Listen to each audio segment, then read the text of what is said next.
सर्व मंडळीच्या चरणी साष्टांग दंडवत. सर्वांना रामकृष्ण आहे. आज आपण इंद्रायणी मातेचं जे रौद्र रूप आहे या ठिकाणी आपण पाहू शकता.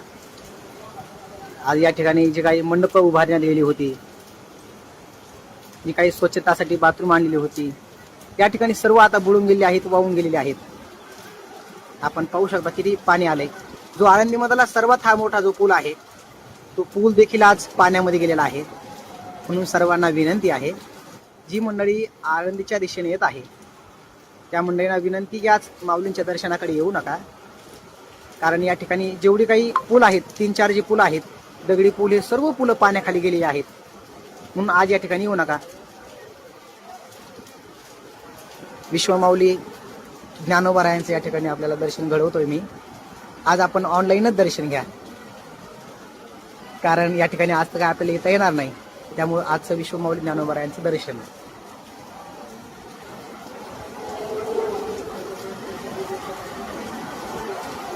आळंदी हे गाव पुण्यभूमी ठाव, दैवताचे नाव सिद्धेश्वर. सिद्धेश्वर भगवंत आणि कैवल्याचा पुतळा प्रगटला भूतळा. विश्वमाऊली ज्ञानोबाराय.